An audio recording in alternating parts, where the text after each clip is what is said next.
Hi, everyone. It's Emil. It's Emil Guillermo. Emil Amok to you. Hey, don't miss a meal, right? That's what they say. Or I'm taking these medicines now that say, take with a meal. Very, very simple. And I learned my lesson from yesterday where I took the medicine on a meal. I thought that's good enough. No, you need to take it with a meal. Because if you don't take it with a meal, you're cramped, your stomach is upset. Oh, it's terrible. Listen to the pharmacist. So I'm good today, but I'm still a little contemplative about last night's address. Joe Biden speaking for the last time. It's probably not going to be the last time. It's going to be the official last time because we are running out of time in this last week of, shall we call it normalcy? It is a kind of normalcy. I mean, you're not looking around to see, well, what's happening, what's not happening, what's burning. I mean, the LA fires have been a kind of metaphor for the kind of politics we will live under Donald Trump. I mean, Donald Trump is still with us, even though he's not elected yet. I mean, he's still president-elect, but it's like, we're in an era of Trump-created fires and trying to put them out and trying to deal with it, if not put them out, but how to live with them.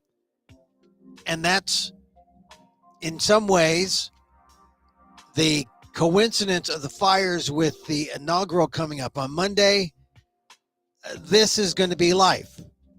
This is going to be what life is going to be like in America, which is kind of hard to fathom, but it's going to be worse than the first Trump term, because he had guardrails then, and now his guardrails are getting are likely to be approved, and they've been nominated, and they'll probably get Senate confirmation. So this is the calm before the storm, as they say, right? And so the majority of Asian Americans, at least 60%, voted for Biden. I don't know if they've stuck with him. Excuse me.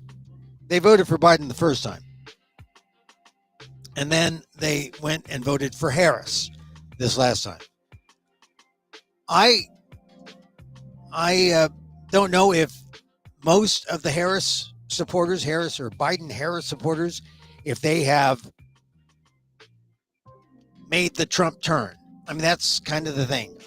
Who's making the Trump turn now? I just heard that Governor Gavin Newsom of California is taking a Trump turn. He's going to raise the flags full. I mean, they're at half staff until the 30th because of Jimmy Carter. But Newsom is joining a number of red states, I think more than a half dozen red states, who are going to do as Donald Trump has done at Mar-a-Lago. He's raised the flags from half staff to, flying them full. Disrespect? I mean, this is etiquette, right? I don't know if it's not against the law, I don't believe, if you don't fly it at half staff, but it's a kind of flag etiquette that if you're saying they're flying at half staff till the January 30th in honor of the late President Jimmy Carter, you keep him down. I mean, we're honoring a man who died, who served the nation. But what's happened since Trump raised his flag, red state governors have raised their flag to bow down. Yeah, you're right, King. Put it in parentheses, parentheses. King Donald and Gavin Newsom. And you know why maybe he's done it, because he's got to deal with the federal relief effort for the fires. But it's another Trump turn. So I don't know if Asian Americans, and this show is titled WDAAAT, what does an Asian American think? That's right. What does an Asian American think? Because that's where I come from. I come from an Asian American perspective, looking at the news. Asian American Filipino, looking at the news. And I don't know. I mean, there are enough Asian Americans who voted for Trump, like, 40%. Would it be that easy for the other 60 to just say, yeah, we're with you, DJT? I don't know. The Trump turn, that's going to be a phenomenon to check out on January 20th, or right now, actually. But once the inaugural happens, then the people just throw up their hands and say, yeah, we are capitulating too. I mean, notably, the billionaires have, Musk. Well, Musk is head cheerleader, but Zuckerberg is zucking up to President Trump, President-elect Trump. So, and it's so obvious, but, you can't shame anybody. There's no shame. I mean, we can try. We can hope the old standards apply, but there's no shame. Because, he's doing it for his business. Yeah, that's bad. No, that's good. You see, we're all conflicted now. We're conflicted. So this is the last week, and last night was Joe Biden's farewell address, and it was very different, as many people may have noticed if you saw it. If you haven't seen it, go see it. My column should be out on theinquirer.net shortly. It may be out on Substack before, but I think we need to understand where that speech was newsworthy and historical is when Joe Biden mentioned the O word. The O word. Yes, it's not, as Stormy Daniels might say, well, could that be orgasmic? No. Different O word. The O word. And it's oligarchy. And oligarchs, the people who really drive the oligarchy. And as I call it in my column, we're talking about America's impending third world democracy. Because that's what an oligarchy represents. People think, we're a banana republic because of, the right thinks that's a measure of, how we, about immigrants coming in and we're just not a, it's an insult that's flung around by the right. But if you want a third world democracy, if you want to take a look at what a third world democracy really is, it has less to do with economics. Well, it has less to do with what the right says makes it a third world democracy. It has to do with the oligarchs. Because where are oligarchs? Where are they strong? The oligarchs are strongest in third world democracies, not in the United States of America. But that was Joe Biden's. That was the highlight of Joe Biden's speech. It was a warning. And as a Filipino American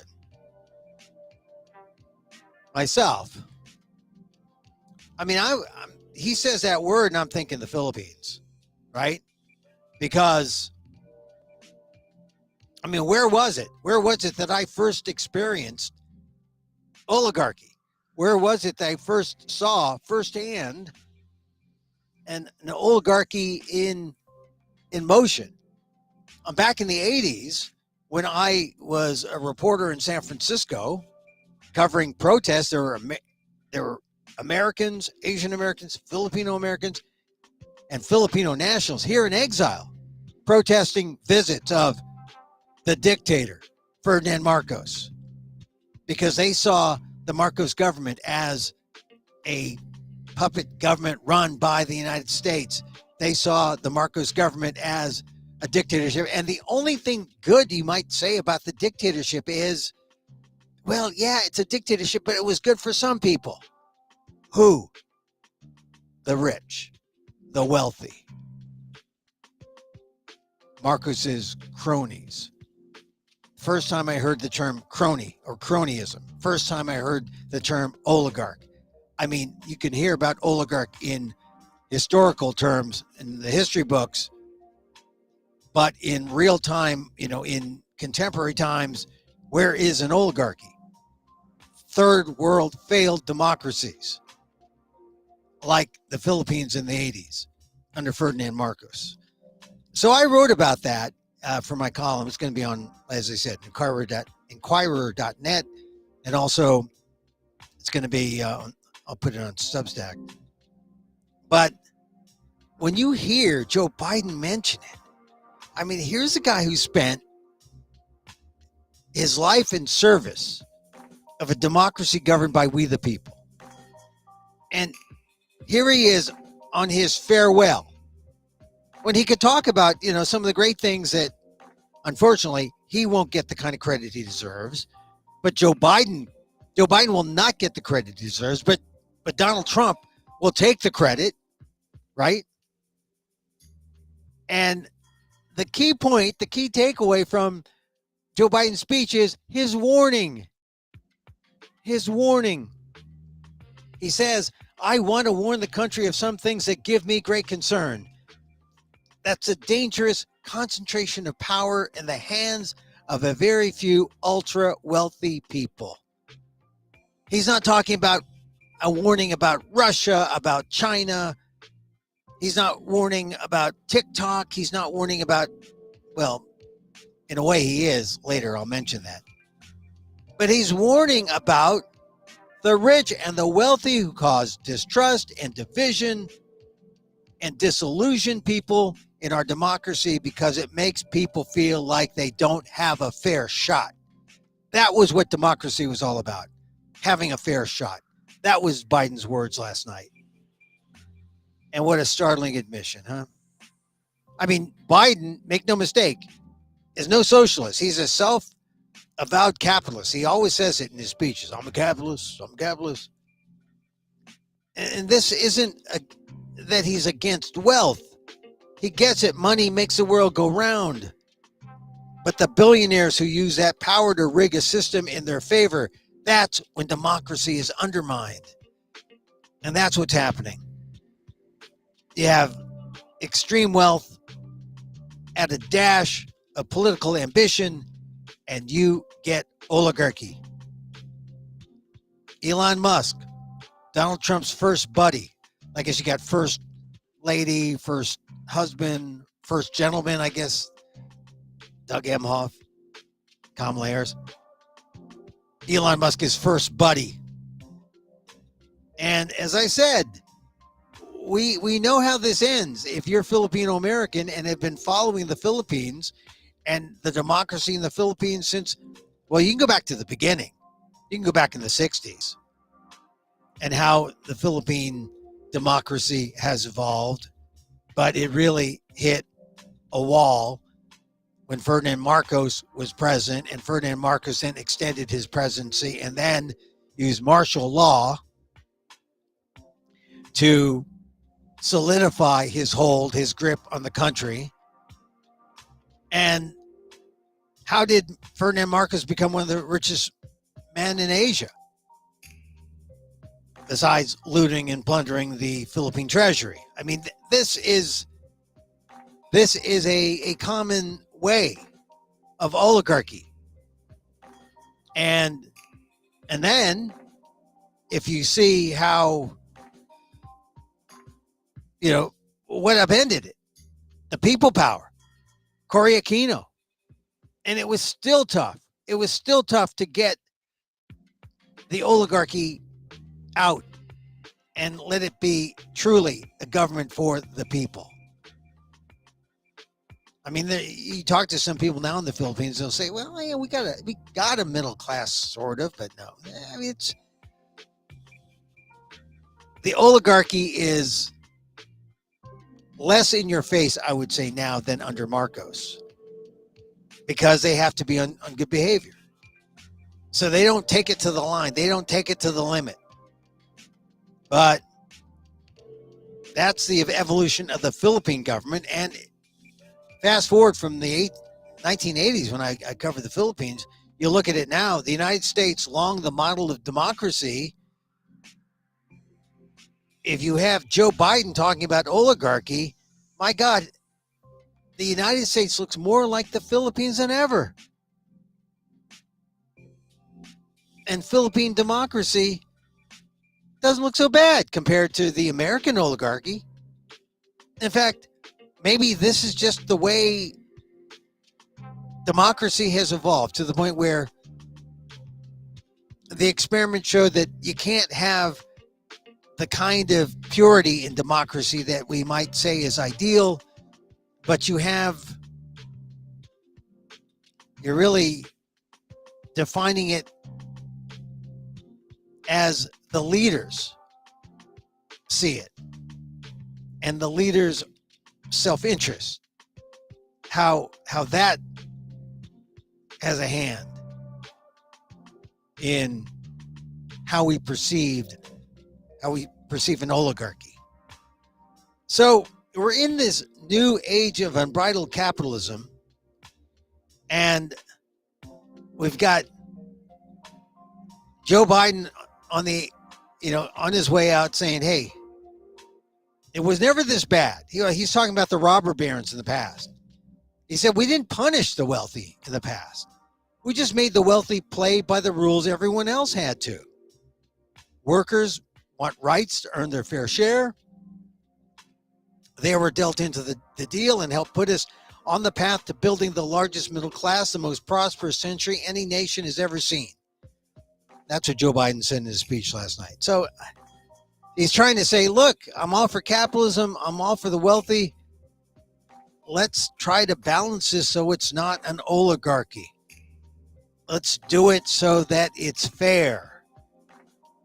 And what is one of Trump's main things that he's going to do once he gets into office? Well, he's going to cut the taxes. And who's it going to benefit?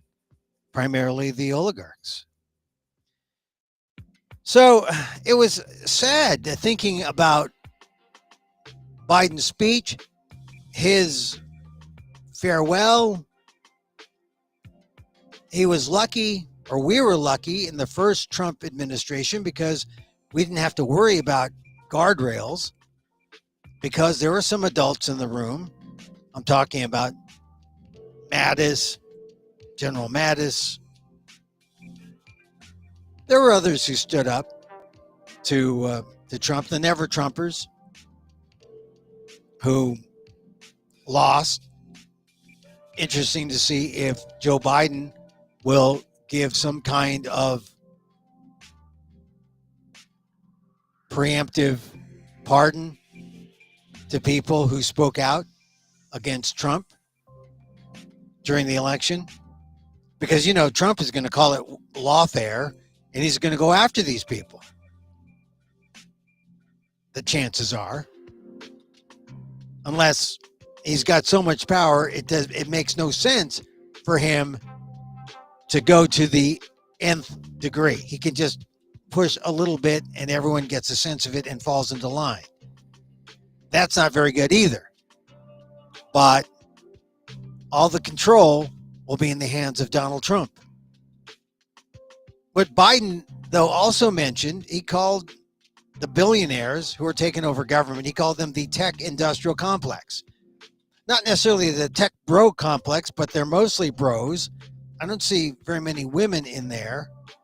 And I did hear a comment that Mark Zuckerberg of Meta, Facebook, said. He said, I think masculinity is good in corporate culture. That's what he said. I don't buy this toxic masculinity. And what I think Zuckerberg misses is that all masculinity is not toxic. There's good masculinity. You could be masculine without having to rape every woman you see. You could be masculine without being a misogynist. You could be masculine without putting down and being either racist or sexist. Just being fair and just. It's like an analogy. Water. There's clean water and there's dirty water. Which would you rather drink? The dirty water? The toxic water? No, you want clean water. We want the clean water. We want the clean, good masculinity. So whatever Mark Zuckerberg was thinking, saying, "Oh, I think capitalism, I think corporate culture needs masculinity." Yeah, good, the good kind. Except some people say, "Oh, the only good kind is the alpha kind. The only good kind is the alpha kind." Those are the tech bros. The tech industrial complex is what Biden said. He was warning against it. And all that entails, right? It entails power over the press, power over social media.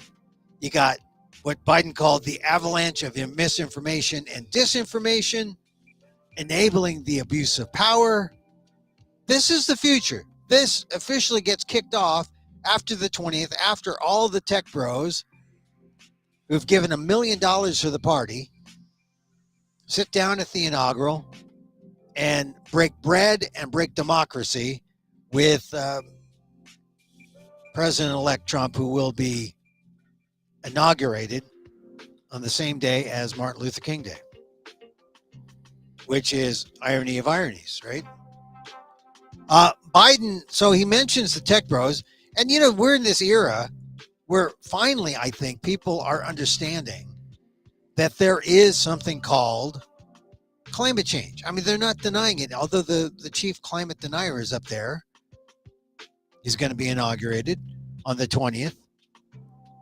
What stuns me about this is that the people don't realize this, but the tech bros and their cousins, the cryptocurrency mavens, they are so anti-green.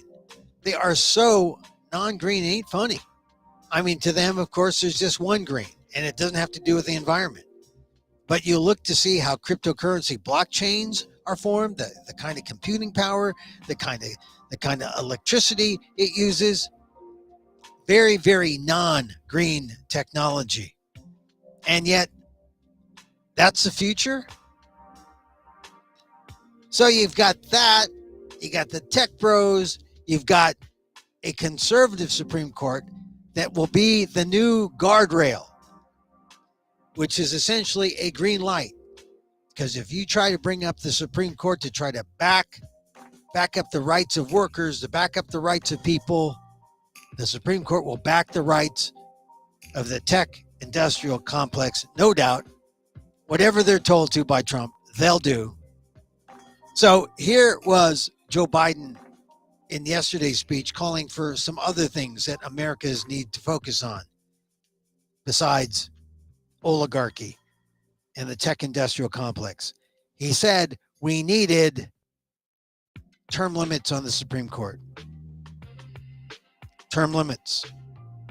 18 years. That should be enough. 18 years. That's almost a generation. To be totally fair, that should be enough. Unless people are totally honest and fair in terms of assigning these jurists to the Supreme Court.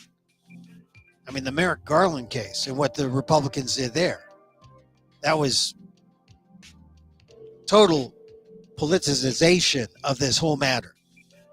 And it shouldn't be. And if you want to defeat the politics of the Supreme Court,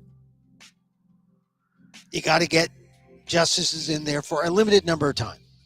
18 years. That's what Biden said. So that was a farewell. He only mentioned the CHIPS Act once. He only mentioned infrastructure, I think, once. He didn't even say we're at an inflection point. He just said, hey, we got a warning. Oh, and for lovers of poetry, Joe Biden did not mention an Irish poet once. He did not go into raptures over Irish verse. But maybe he's going to save that for another unofficial farewell speech. That was always a hallmark for me about Biden's farewell. But really, the use of the O word, oligarchy, that's important.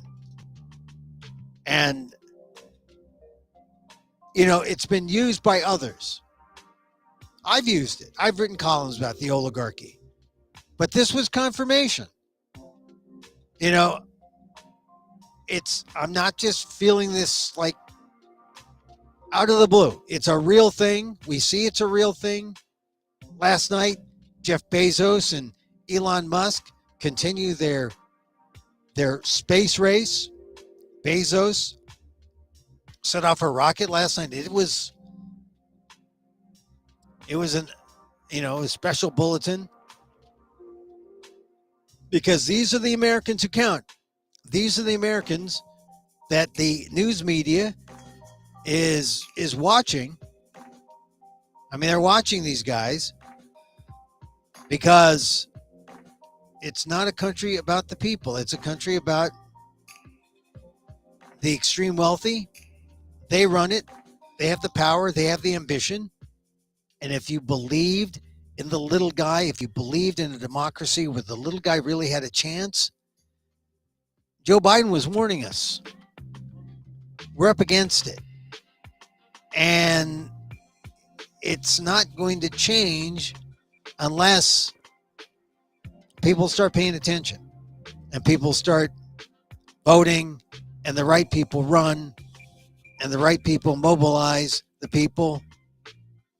And it's not going to be easy because the Democrats are losing in certain states. I just saw something on the AP about on many states, Democrats are in decline.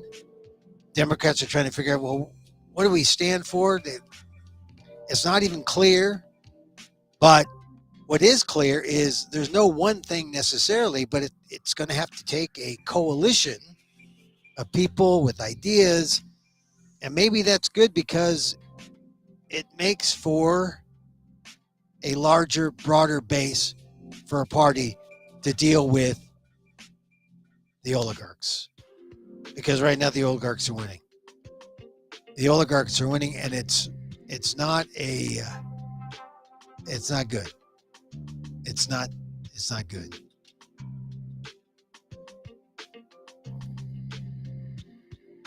In other news, let's see, I pulled out a couple things. Yeah, it's funny about Biden. He was the youngest American to be elected. One of the youngest Americans to be elected senator. He was like 29.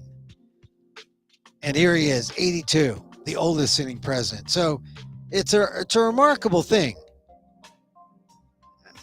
And so it's historic when you got someone 52 years of service who's seen government. I mean, there are times in his career where I wasn't so crazy about things that he'd done. I wish he'd done more to protect Anita Hill, the Clarence Thomas hearings. But there he is. He's seen, I don't want to say he's seen it all, but he knows when he says this is a trend and we got to be fearful of this oligarchy. It's for real. And I just think it's tragic when you see America, the colonizer, on this path where it might end up looking like the colony it set free. I'm talking about the Philippines. I mean, no one would call the Philippines a model democracy. But the Philippines is functioning. It's functioning. It's an oligarchic situation. It makes the America of 99.1%, makes America look equal. I mean, there's no real middle class in the Philippines. But that's what struck me. And in the time I've covered Philippine U.S. politics, what a milestone to reach, where people discuss oligarchy and they're not talking about the Philippines, they're talking about the U.S. That is shocking, really. So we're going to have the inaugural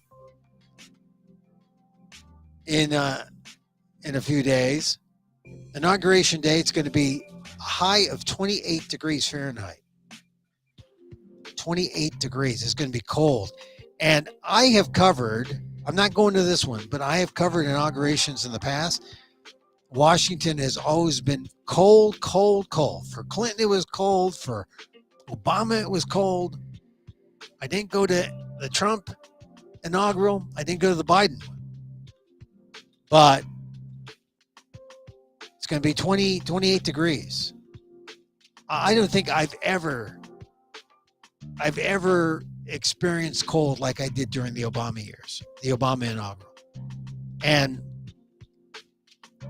I remember just walking for literally miles because it was the only way to get around where I was. And it was just so darn cold. It's going to be colder. Which, compare how cold it will be to how cold the U.S. government will feel when it starts mass deportations, when it starts doing all the things that Donald Trump has promised. I was reading Axios, okay? Vanity Fair's come out with this new piece about how Axios is going to cover Trump. And I like Axios. And I mention this because they are kind of the leaders in making journalism that people will pay for. Because most journalism, the responsible kind that covers city halls, it covers the processes of government so that people know what's happening, the watchdog type of journalism, all that's important. It's just not sexy. It's just not something that you could make a lot of money on. It's kind of, the not-for-profit realm, and leave it to the Axios folks to figure out how to make journalism succeed in a capitalistic realm. I mean, the Wall Street Journal has done it because they've managed to merge digital and analog, make money on the digital, which is why a lot of news execs tap Wall Street Journal guys because they're making money and everyone else isn't. I mean, the MSNBC president left. She resigned. I think that's pressure because one of the things is, how nice are you going to be to Donald Trump? And I know people can hear this and say, oh, Emil, you're not going to be nice to Donald Trump, are you? No, I'm going to be fair. I want to be fair. I'm going to have a perspective, an Asian American perspective, my perspective on what Donald Trump does and what it means to my community. But I think I'm going to be fair. I'm going to call it the way it is. And I think it's an easy thing to say, hey, he's for the rich, not for the poor. He's for a kind of trickle down to happen, if that ever happens. But that's the only way you can see tax cuts for the rich as being a good thing. He might have some tax cuts for the middle class, the working class, but the tax cuts for the rich, that's why Elon Musk sent over $250 million to the Trump campaign, right? You just got to get money out of politics. Got to get money out of politics so that it's fair. And so we avoid a full-fledged oligarchy instead of this. Is it oligarchy? Rich people are involved. It's not really oligarchy. It's oligarchy. Joe Biden said it. So how do we cover this? You know, you got to call a spade, right? You got to call it the way it is. But, you know, the problem is the information ecosystem, as Axios knows, is shattered into dozens of pieces. And so you pick the source, you pick the silo that you want to, that speaks to what it is that you care about. If you're a person of color, if you're Asian, if you know, we're in this niche kind of thing. And the thing about Axios I like is that they call themselves, we're niched into smart professionals who need blunt, clear-eyed, deeply reported insight. People need insight. What's insight? Insight is just anything that is reported and you got factual basis for your opinion. Opinion that is insight. It's clear-eyed. It's blunt. That means it's short. And you poke people between the eyes. That's how you make money in journalism. And that's why I thought it was worth reading this. You know, Jim Vanderhei there and Mike Allen, rather. They're smart guys. Worked at the Post, left the Post, because I know that model was old, an old model. Just like I use the talk radio model. And the talk radio model is an old model. But, you know, also I'm not in it to make any money. Not like those guys. So they're smarter than me. But here's what Vanderhei said that I thought was really insightful. He says, it's hard to get people to pay attention to anything, which is true, right? They're scrolling, they're not paying attention, they're ADHD, whatever. Hard to get people to pay attention to anything. He says, if you aren't breaking news, if you're not offering a new analytical or conceptual framework, you're just writing stuff. And the market for stuff is gone. No one wants stuff. I mean, that is really a motto. If you're a journalist, if you're a writer, this quote from Jim Vanderhei is something worth looking at. It's hard to get people to pay attention to anything. If you aren't breaking news, if you're not offering a new analytical or conceptual framework, you're just writing stuff. And the market for stuff is gone. The market for stuff. So that's an insight. So I'm just like talking about stuff as I see it and giving you my spin. I'm talking about real things, and I'm talking about what it could mean. I'm giving you some insight from my looking at all these different sources, and I'm talking about things that strike me as significant going forward, whether you're a regular person, a business person, but, you know, as a journalist, you know, stuff. Can't write just stuff. The market for stuff is gone. That telling. But what, in terms of Trump, the way they're going to cover Trump is they say some organizations want to cover Trump's term as a celebration. They're the right-wing folks, right? Oh, we won, MAGA won. Others want to cover his presidency as a crime beat. Oh, look, he's deporting these people. Axios aims to cover him like a doctor, clinically, which kind of makes sense.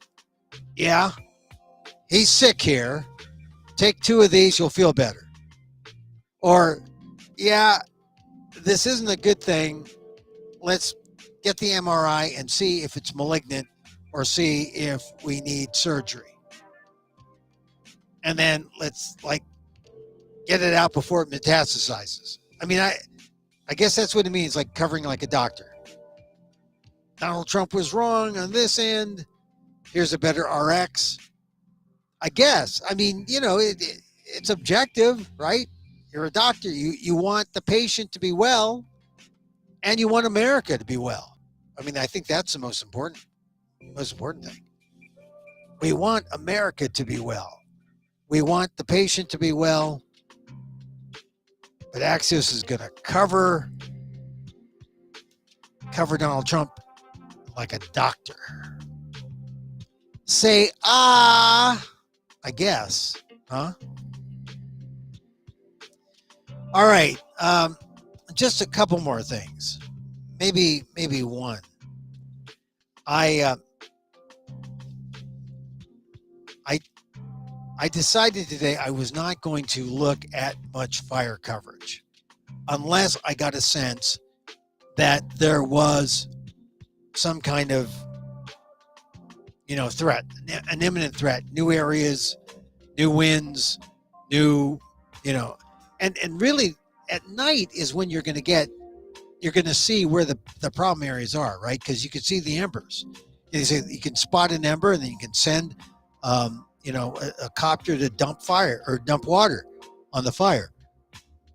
Right now, during the day, what you see with the fires is you see people going back to their homes if they can get in. You see people dealing with their insurance policies. I thought it was a good idea to get mine. And so I got a modest house in California, and I see that I have coverage, 12-month coverage, that has gone up almost, it's more than doubled. I've been paying something like $1,200 for the longest time, $1,200 a year, about $100 a month. It's now more than doubled for 2024, 2025. There's a deductible. I got a $1,000 deductible, and it's still as high as it is. And I consider myself with this thing to be a lucky person, because most people got dumped by State Farm, by, other carriers. So my heart goes to people, if you were lucky to have insurance, and Pacific Palisades was not an easy place. It had some issues.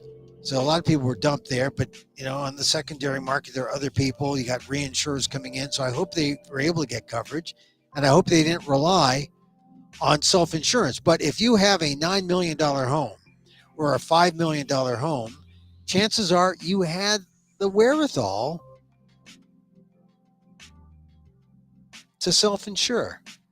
Self-insurance doesn't sound like such a great idea, but say, for example, if you had like I said, maybe say a $4 million home, and you're a Hollywood celebrity or wealthy lawyer, whatever, and you got 10 million somewhere, you could self-insure. They're going to be all right. I worry about the people who are more working class types like me. You got a house, just by virtue of being in LA, your house is worth $800,000, $900,000, just like that, just by being in California. You're going to have a policy that only covers up to, if your house is worth $800,000, maybe 70-80% of the dwelling value. And the idea is that, because some of the value is in your stuff. I've got the stuff portion, furniture and clothing, $431,000 for mine. Oh yeah, for my 2 fur coats. I don't know. It sounds high, but for t-shirts and jeans, I don't know. Our furniture is okay, but I think we have adequate coverage there. What gets me is the dwelling. Like I said, if you're looking at the cost of your home, I think maybe we're lucky if we get 70% of the dwelling covered. And I think that's because they'll say, well, some of your value, some of your cost in terms of what you sell it for. There's the house and there's the land. So if you can cover 70% of the house, then that would be worth it, because the land is there. That doesn't go. It doesn't stay. I mean, that hasn't been destroyed. But I don't know. I just know that if something happens to my property, we were lucky to get insurance. And one aspect of there's a loss of use or access to your dwelling. So maybe if you're lucky enough to get insurance or have insurance, maybe loss of use or access to your dwelling covers, whether or not you have money to pay rent on another place. Maybe you can get that loss of use to pay for another place while you were building. I don't know. This is the first time I've read my fire insurance, because I've never really had to deal with it, except they say you got to get it. They won't loan to you without it. And I think the thing that I'm most surprised by is that my 12-month premium went up by almost 50%. How's that compared to the price of eggs, right?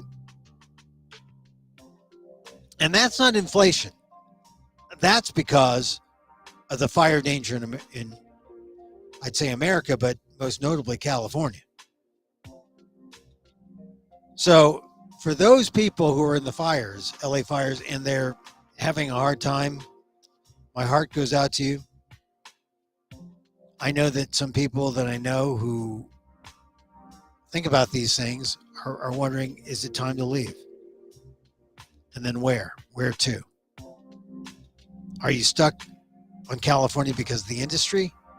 Are you in showbiz? Showbiz is drying up. There are no showbiz jobs. You could probably do showbiz from anywhere. Do you have to be in California? I mean, that's the thing. The thing about California is I like California. I'm a native Californian. And California is, I mean, if you like your rights, and if you're somehow on the fringe of anything, your rights get noticed in California more than they would in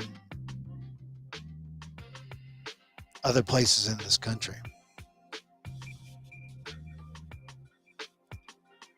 So you want to stay in California, and this is the price. And here's the other thing. Every time I left California, I was always very, very cognizant of this. If you leave California, you may never come back.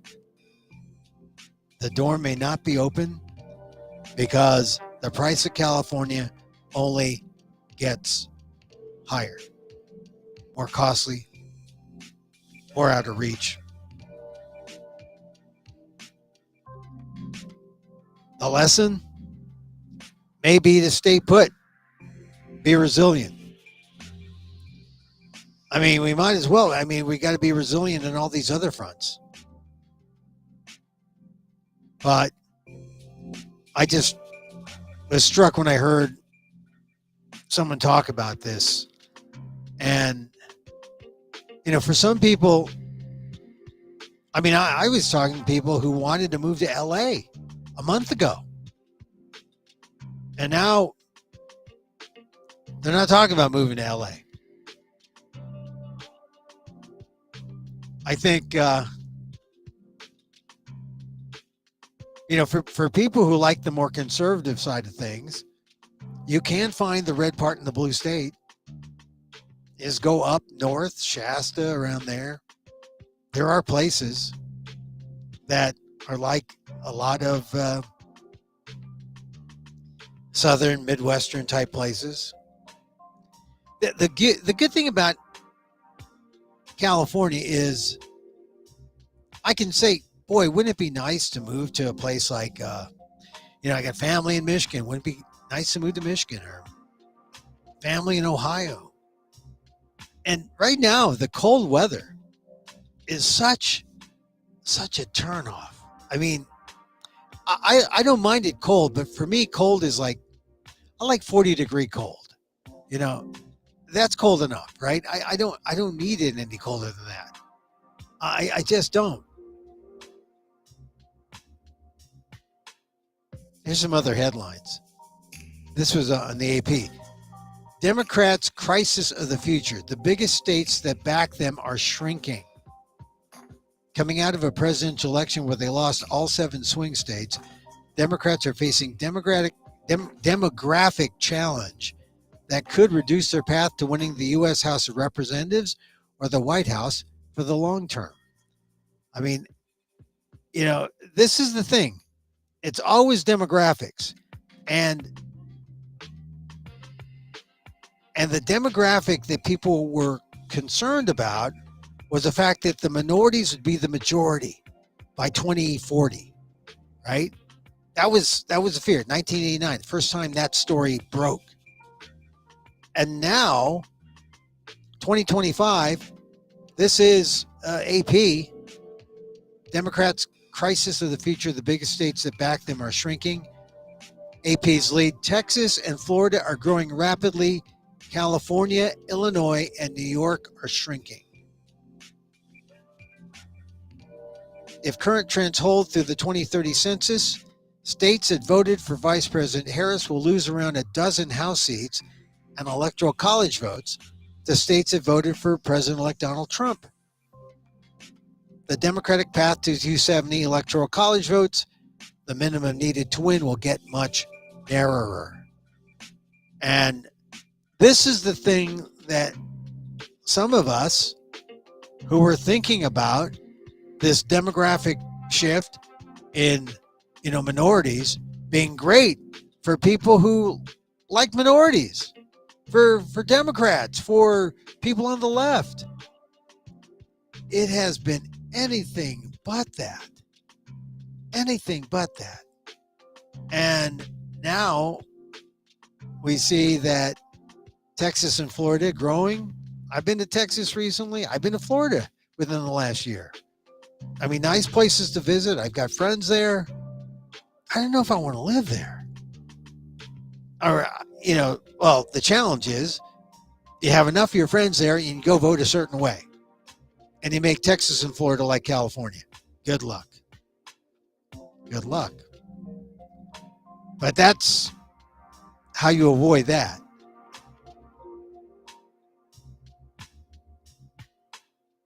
Well, here's an interesting story. Rudy Giuliani settled with 2 former Georgia election workers on Thursday in a deal that will let him keep his homes and personal belongings in return for compensation and a promise to never defame them again. Well, had to be something. He kept defaming Miss Ruby, right? The election worker in Atlanta. Ruby Freeman, Shay Moss. But they had Rudy Giuliani dead to rights, right? They won $148 million. He's been like begging poverty. And who showed mercy? Freeman and Moss. They gave in, or they settled. Freeman and Moss already had millions because Giuliani had already begun turning over, assets, millions in assets, millions. But he owed them 148 millions. So the women said in the statement, and I like Ruby Moss and Ruby Freeman and Shay Moss. They said, the past 4 years have been a living nightmare. We have fought to clear our names because Giuliani, right? That was the whole point. He's, he libeled, said lies about them. He said, we have fought to clear our names, restore our reputations, and prove that we did nothing wrong. Today is a major milestone.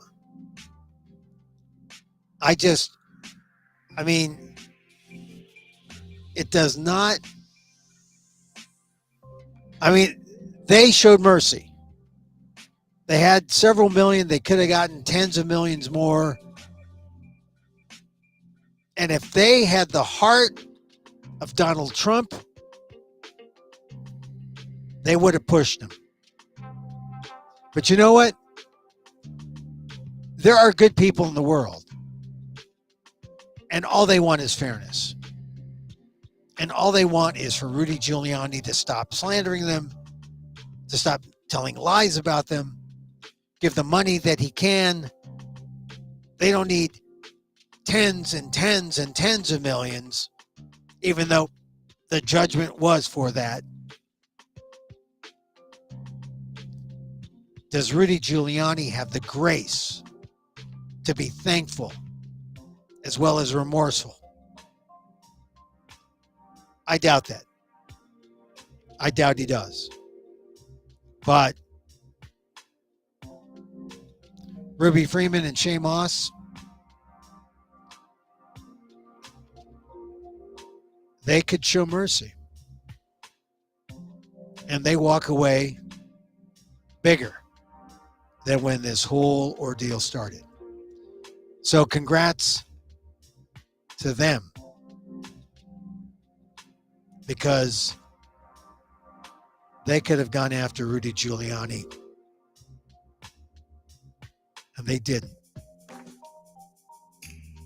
They were not as vindictive and as petty as Donald Trump.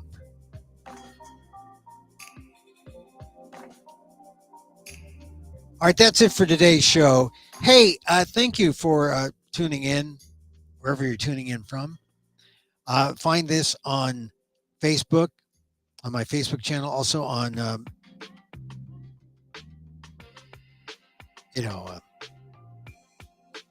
that other place. LinkedIn. Oh, yeah. How can I forget LinkedIn? I saw their logo and I said, their logo doesn't say LinkedIn, but it's LinkedIn. You know it's LinkedIn. And we're on LinkedIn. We're also on YouTube at Emil Amok 1. We're on X. A lot of you people listening on X at Emil Amok, EMILAMOK. Tomorrow, I'll have